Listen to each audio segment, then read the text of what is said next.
Typical stories, typical opinions. I'm typically Toya, and you are my reflection. So pull up a chair, come on in, and let's get the reflecting. Let's get the reflecting going now. Welcome to Typically Toya. Y'all, I lied to my children.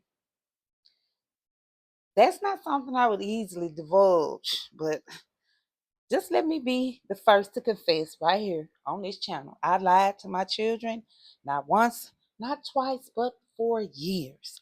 And I would do it again if I had to. I'd probably lie to them again because this wasn't the kind of lie that tears the family apart. This was a subtle lie that kind of helped build each other up. And before we get into this story, y'all, please let me just take a deep breath because it feels so good. And because it takes a lot of guts to get up here and talk to you about some of the mistakes I've made, some of the struggles I've had, being in the roles that I've been in. Whew, honey, let me tell you. But it's also very relieving, and it is in a way therapeutic because it's showing me a lot of sides that I have to myself that I didn't ever want to think about. But let's get into the story. Let's get to the juicy part, okay? Everybody already know I'm a mom of six. I have three sons and I have three daughters. And let me tell you something. You gotta have a good sense of humor when you have six children, especially like the six I got. So I think I was kind of forced into comedy.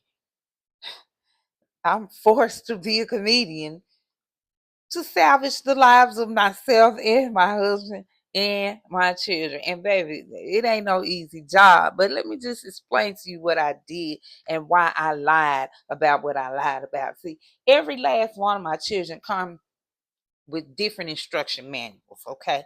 Some of them, one of them might need a hug, or the other one just needs some money. Okay. And I never say they were difficult, but I always say they were all different. One of them might needed to talk when the other one just wanted to be left alone. And here I was just trying to figure out exactly what each one needed. But I found a way to kind of pierce the heart, to kind of go inside and show them this individual love. And I would go and tell each one of them, "You're my favorite." Oh, I know it stings, right? Because I imagine the other faces when I'm saying this to the one. But guess what? This kind of lie gave them a little more confidence behind closed doors. And every last one of them thought they was my number one until they got old enough to start comparing stories. So see, now I have three adult children. And I have an 18-year-old still at home, but under the 18-year-old, it's only two left. So everyone is pretty much coming of age around here. And they were able to compare some stories. I'm mama favorite. No, I'm mama favorite. Oh, my oldest. Oh, he had his words about it too. You know, he's 30 years old. But let me tell you something. He is my favorite. My second one, my son, is my favorite. My third born is my favorite. My fourth is my favorite. My fifth born is my favorite. And my baby, the number six, is my favorite. And they tied me up one day. They hemmed me up and they was all in cahoots. And they said, "Mama, tell us right now, who is your favorite?" And y'all, I didn't know what to do. So I just leaned in and I said, "I'm going to tell you right now, your daddy." And I had to leave him hanging like that because don't get mad at me when you know who paying all the bills. So yeah, true story. But here's what I really want them to know. I never want any one of my children competing for my love or vying for my love.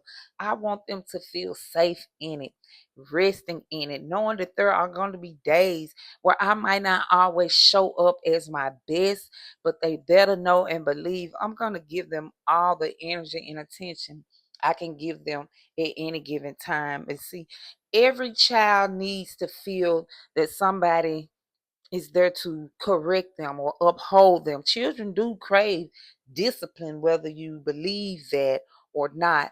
And they do crave to be cheered on. So that was my way of showing them each individually that you stand out here, even though there's many of you, more of you here than there are parents, but you stand out in my heart and in my mind. And that's what I need them to know, that love in a household like ours is not measured by doing the same thing for everybody. That's what I learned and realized early on, that this measurement comes in individual doses. Sometimes we got to forget about being a parent, being so strict about being a parent on ourselves, and be more present instead of trying to be more parental, if that makes sense.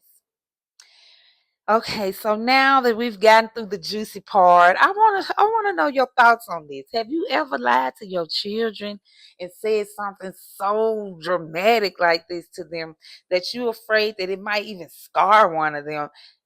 Talk to me in the comments. Let me know, because this is a very interesting, intriguing topic in my opinion. And I have plenty of those.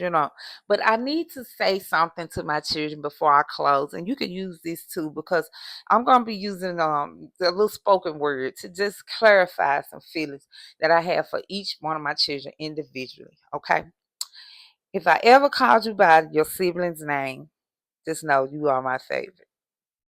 If I've ever called you my favorite, just know it wasn't because your brother or your sister mattered less. No. It was because in that moment, you needed me at my best. And it has always been my duty for me to pour into those empty places so that I can receive the laughter, the joy, and the smile from those beautiful faces. All right, and that's to Elijah, Nikilo, Laterica, Kimora, Kennedy, and Antonio Jr. And don't forget my baby, my G baby, EJ. And that's for all of you, because you all have a different piece of me. And I think that every mother needs to step out on a limb sometime and just open your heart, let your children know that even though you've had to do a lot of bending and breaking and healing and multiplying them over and over, you won't trade them, that you still can hear their first cry, that they still have a resonation with you. They still resonate with you. The vibration of their name still resonates with you. And I want mine to know that they're all my favorite and they forever will be. And so keep believing it. And if your mama ever told you a secret or told you in confidence that you was her favorite, I bet you my money that you probably were. Look, I love you guys so much. And I want you to take this with you during the week, that love is not a one size fit all. This is your takeaway. Love is not a one size fit all. It changes depending on, okay, the needs and the desires of the person that you're dosing this love out to. So don't spend your life trying to prove to your children equally that they all get the same thing. I love all y'all the same. I don't believe that you do. I believe that every one of them has a certain way that they can hug you, or a certain way they hold a conversation with you, and a certain discipline that they show you, that brings out their different type of love that you have for each one of them individually. So yes, they are all our favorites right after they daddies. Okay, so thank you for joining me. This is Typical Stories, y'all. That's all. So come on in. I want to hear your typical stories, your typical opinions. Share them right here on Typically Toya, and I will see you all on the next video.